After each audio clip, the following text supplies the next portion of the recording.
Hi guys! Welcome to my mini vlog. So, pupunta ngayon tayo sa Bangkok Hospital para ipa-check up si Baby Pat. Si Baby Pat kasi, nung umalis kami sa Philippines, medyo teary-eye siya, namumula yung mata niya, inuubo, sinisipon. I think maybe because na sobrang init talaga sa Pilipinas. Kaya nung pagka-arrive namin dito sa Thailand, nag-decide kami mag-asawa na ipa-check up na siya dito.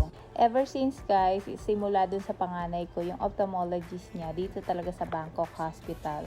Maganda dito sa Bangkok Hospital kasi kumpleto talaga. Wala yung schedule na ganito yung ENT, available lang siya for next week. Diba sa atin sa Pilipinas, minsan napakahirap kasi by schedule. So dito sa Bangkok, anytime, everyday talagang meron mga doctors.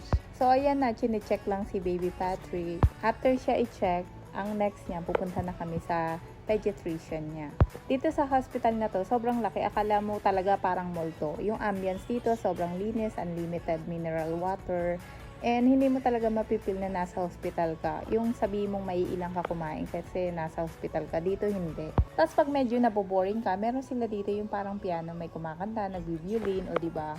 Hindi ka talaga dito aantukin pag hinihintay mo yung patient mo. Tsaka napakabilis. Talagang, alam mo yung private na pagdating nga namin, I think binilang lang namin ng asawa ko. Nasa 1 oras lang siguro kami sa hospital ngayon. Tapos na. Tsaka yung building niya, halimbawa isang building para lang yun sa mga bata. Yung ibang building para yun sa matatanda. Tapos anong case, anong problem, ganun. So, organized talaga yung hospital na to. Kaya dito talaga kami nagpapacheck up ever since na nandito yung mga anak namin sa Bangkok.